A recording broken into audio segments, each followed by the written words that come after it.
I never thought a simple bus ride home would turn into the most chaotic scene I've ever witnessed. But that night, I ended up trapped in the middle of a fight between two men that spiraled so out of control, I honestly thought someone was going to throw a punch, or worse. The bus was packed, rush hour at its peak. People were squeezed shoulder to shoulder, headphones in, staring at their phones, trying to ignore the fact that we were basically sardines in a moving tin can. Then it started. One guy, maybe in his late 40s, snapped at a younger man who had accidentally brushed against him while squeezing through the aisle. "You got a problem with personal space, kid," the older man barked, his voice sharp and carrying across the bus. Heads started to turn. The younger guy, maybe late 20s, wearing a hoodie and backpack, froze for a second before firing back. "Dude, it's a crowded bus," the younger guy said, rolling his eyes. "Relax. I'm just trying to get through." But the older man wasn't having it. His face turned red as he jabbed a finger toward the kid's chest. "Don't tell me to relax. You think you can shove into me and just walk off? You've got no respect." The tension in the air was suffocating. People shifted uncomfortably, pretending not to watch, but everyone's eyes were on them. A woman clutching her shopping bags muttered, "Oh, here we go," under her breath. The younger man clenched his jaw. He pulled his backpack off his shoulder, holding it in one hand. "I didn't shove you, man. Chill, you're making a scene." "Making a scene," the older guy roared. "You don't even know the meaning of respect." His voice cracked with rage, and suddenly it wasn't just about an accidental bump. It was about pride, ego, and years of pent-up anger. The bus driver glanced in the mirror, clearly aware of the escalating situation but not stopping the bus. Passengers were whispering, recording on their phones, waiting for the inevitable explosion. The younger guy finally snapped. "Look, old man, you want to talk about respect. Respect isn't screaming at strangers on a bus. Respect is shutting your mouth and minding your own damn business." Gasps erupted across the bus. The older man's face went scarlet, his hands shaking as he gripped the metal pole like he might rip it out of the floor. He stepped closer, their faces only inches apart now. "You little punk," he hissed. "You think you're tough." "Say that again." The younger guy didn't flinch. "I don't think I'm tough. I just think you're pathetic." And in that second, the whole bus seemed to hold its breath. The older man's fists clenched so tight his knuckles went white. He looked ready to swing, and the passengers tensed like they were about to witness an all-out brawl. A teenager in the back whispered, "World star, baby," as he held his phone higher, recording every second. But instead of throwing a punch, the older man leaned in even closer, his breath hot and sour. "You kids these days think the world owes you something. No respect, no manners, no discipline. If I had spoken like that when I was your age, my father would have knocked me straight through a wall." The younger man let out a dry laugh, shaking his head. "Yeah, and look how great that turned out. You're a bitter old man screaming at strangers on public transport. Real role model." The bus erupted with nervous laughter, half in shock, half in disbelief that someone had the guts to say it. The older man's face twisted into something ugly, a mix of rage and humiliation. A woman near the front of the bus stood up, clutching her purse tight. "Stop it, both of you," she shouted, her voice trembling.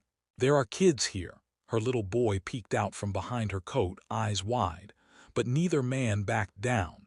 The older one jabbed his finger in the younger man's face. "You think you're clever, huh? Disrespecting me in front of everyone. You wouldn't last a second in the real world. People like you entitled, lazy, you're dragging this whole society down." The younger man's nostrils flared, and he finally dropped his backpack to the floor. His voice rose above the engine's roar. "I'm dragging society down. I work 10-hour shifts just to pay rent in a city that doesn't care if I starve. And you sit here bitching at strangers because your life didn't turn out the way you wanted. Don't put your failures on me." The bus went dead silent. It wasn't just a fight anymore. It was a generational war being aired in front of 50 unwilling spectators. The older man opened his mouth to fire back, but the younger guy didn't let him. He stepped forward, eyes blazing. "You don't know me. You don't know what I've been through, but here's the thing you don't want to know. You'd rather scream about respect than actually earn it." The older man's chest heaved, his veins bulging in his neck. For a second, I thought he'd finally snap, but instead, he slammed his hand against the bus window so hard that the glass rattled. Several people screamed. The driver finally yelled from the front, "Hey, knock it off or I'm stopping this bus right now." His voice boomed, sharp and commanding. Both men stood frozen, breathing heavily, faces inches apart. It felt like the whole bus was teetering on the edge of an explosion. And then the older man smirked. "Go ahead, kid. Show us all how tough you really are." The younger man's fists clenched at his sides. His chest rose and fell quickly, adrenaline surging through him. Everyone on the bus leaned in, waiting for that first swing. But instead of lashing out, he tilted his head, his voice dripping with venom. "You want me to hit you? That's what you're hoping for, right? So you can play the victim. That's your whole life, isn't it? A victim of everyone else's choices." The older man's face twisted and a vein pulsed in his forehead. For a split second, he looked like he might lunge forward and tackle the kid right there in the aisle. But he didn't move. His jaw just ground tighter as whispers rippled through the passengers. Then someone at the back muttered, loud enough for everyone to hear, "Damn, the kid's got a point." The bus let out a nervous wave of chuckles, and that tiny crack of laughter hit the older man harder than any punch could. The older man spun toward the voice. "You think this is funny?" he roared, glaring at the passengers now. "This punk disrespects me and you're all laughing." His voice was so loud the driver actually swerved slightly, the bus rocking with the weight of his rage. People shifted uncomfortably, some shaking their heads, others pulling their phones up higher to record the chaos. The younger man smirked, shaking his head slowly. "You see that?" he said, pointing at the passengers. "Nobody's on your side. Because you're not some hero defending respect. You're just a bitter man screaming at the world for moving on without you." Gasps. Murmurs. Even the driver turned his head for a split second to stare at them in the mirror. The younger guy's words cut through the air like a blade. And this time, the older man didn't just shake. He snapped. With a roar, he grabbed the younger guy by the hoodie and yanked him forward so hard the fabric stretched at the neck. People screamed. A woman dropped her shopping bags, oranges rolling across the bus floor. "Enough!" the driver bellowed, slamming the brakes. The bus screeched to a halt, sending everyone lurching forward.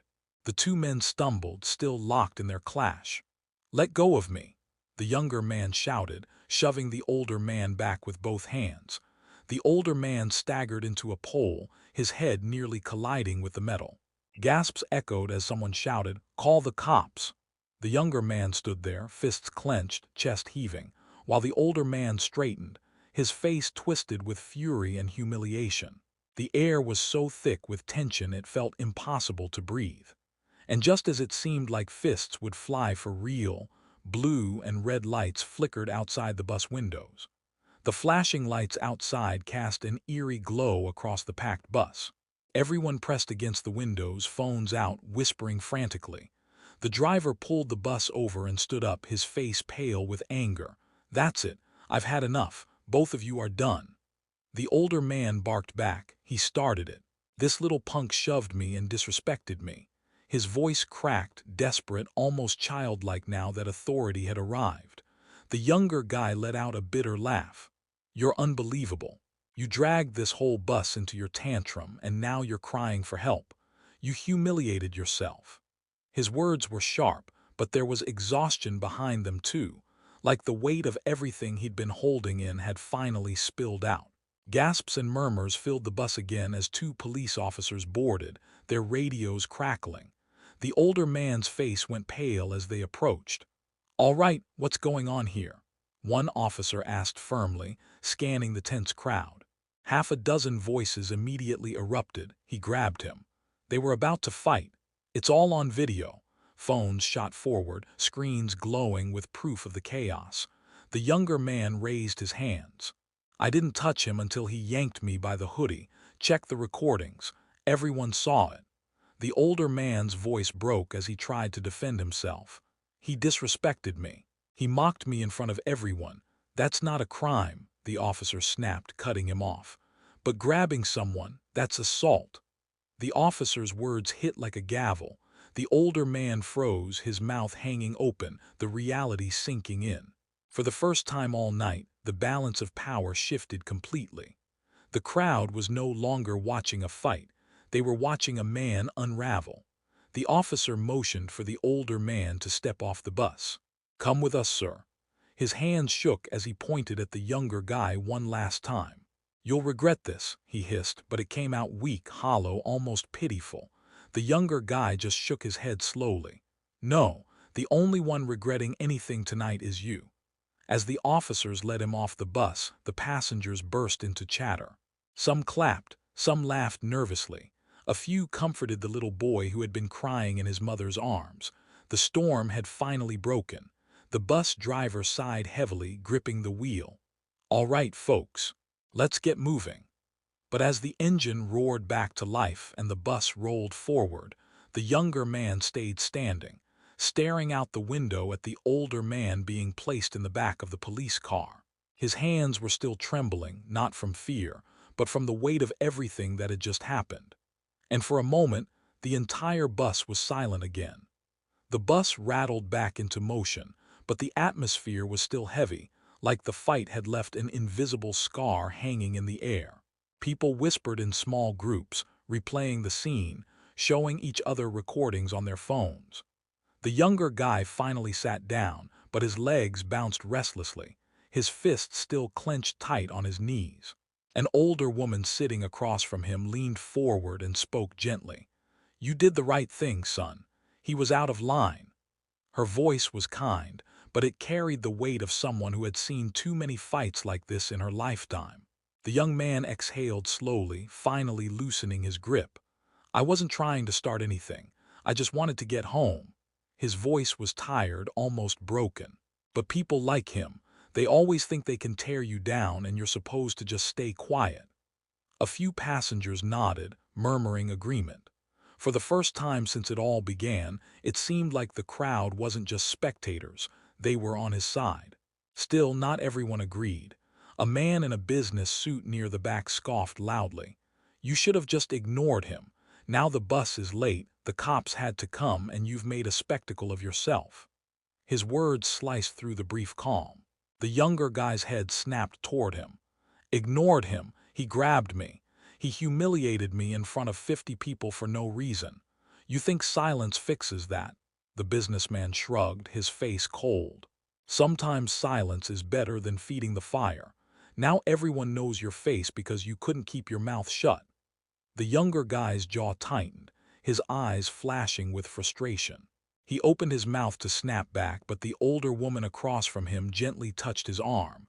"Don't waste your breath. He's not worth it either." The bus fell silent again, but the tension lingered, thicker now, because the fight had shifted from physical to moral. Who was right? Who was wrong? Everyone seemed to have their own answer. As the bus rolled into the city center, more people began to get off, still whispering as they left. The younger guy remained in his seat, staring at the floor, his thoughts clearly tangled. Finally, he muttered, "It's always the same. People see you stand up for yourself and suddenly you're the problem." A woman a few rows back leaned over. "No," she said firmly, "you weren't the problem. You were the only one brave enough to say what everyone else was thinking. People like him. They prey on silence. You showed him he couldn't get away with it." The younger guy lifted his eyes to her, searching for sincerity. For the first time all evening, his face softened just slightly. Maybe he hadn't won the fight. Maybe nobody really did. But at least, in that suffocating bus full of strangers, he finally felt like he wasn't alone. The bus screeched as it pulled up to another stop, and a handful of passengers shuffled out, still glancing back at the younger man like they were leaving behind a storm they couldn't quite process. A teen with earbuds gave him a quick nod before stepping off, almost like a silent show of respect. But the younger man barely noticed. His eyes were still glued to the window, where the red and blue lights flickered in the distance. The older man sat in the back of the police car, his silhouette rigid and small now. so much smaller than the furious giant who had nearly torn the bus apart minutes earlier.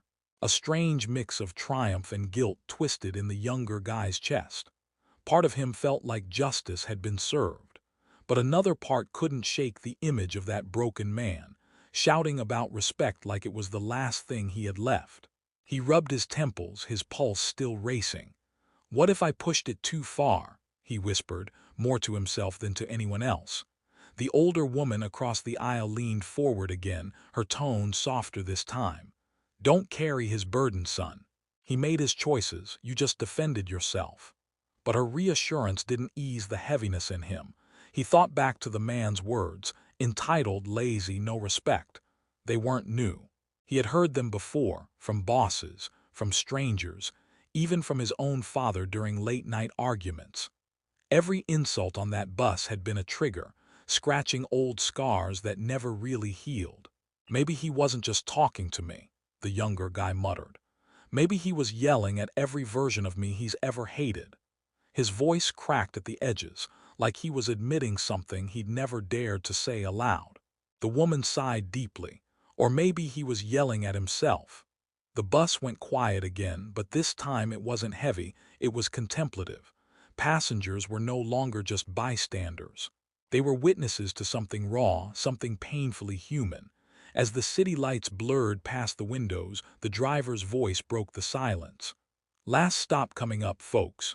His tone was calmer now, but tired. It had been a long ride for everyone. The younger man stood, slinging his battered backpack over his shoulder. His hands still trembled faintly, but his eyes looked clearer, like the storm inside him had finally begun to settle. A woman he hadn't noticed before, sitting quietly in the back, suddenly spoke. "Hey," she said softly, "don't let tonight change the way you see yourself. You're stronger than you think." Her words, though simple, struck him harder than anything else all night. He gave a small nod, his lips curling into the faintest hint of a smile. For the first time since the fight started, he felt seen, not just as the angry young guy, but as a person who had been carrying far too much for far too long. And as the bus rolled toward its final stop, he realized something. Maybe the real battle hadn't been with the older man at all. Maybe it had been with himself. The bus hissed to a stop, doors creaking open with a metallic groan. One by one, the remaining passengers stepped off into the cool night air. The younger man lingered near the middle, his hand resting on the seat in front of him, as if he wasn't quite ready to leave. The driver glanced back through the mirror. "You all right, kid?" His tone wasn't sharp anymore, it was weary, almost fatherly. The younger man hesitated, then nodded. "Yeah, just didn't expect my ride home to turn into a war zone." He forced a small chuckle, but his voice betrayed the exhaustion. The driver gave a slow nod, eyes heavy. "Life's full of people like him. The trick is not letting them decide who you are." Something in those words clicked. Simple, direct, but truer than anything else he'd heard tonight. Stepping off the bus, the younger man pulled his hood up and tightened the straps of his backpack. The streets buzzed with late-night traffic, neon signs flickering in the distance. He took a deep breath of the cold air, letting it burn in his lungs, grounding him. Behind him, the bus rumbled away, its taillights glowing red as it disappeared into the night. He stood there for a moment, staring down the street, the echoes of the fight still ringing in his head. The image of the older man in the back of the police car flashed through his mind. For the first time, he didn't feel anger, he felt pity. That man had been fighting ghosts, not just him. And maybe in a way so had he. With one last exhale, the younger man started walking. Not away from the fight, not toward some grand resolution, but forward. Because sometimes, the only victory is choosing to keep moving, no matter how heavy the world feels. And as he disappeared into the city's glow, the story of that bus ride, two strangers colliding in anger and a whole bus caught in the storm, was already becoming legend in the whispers of the passengers who had witnessed it.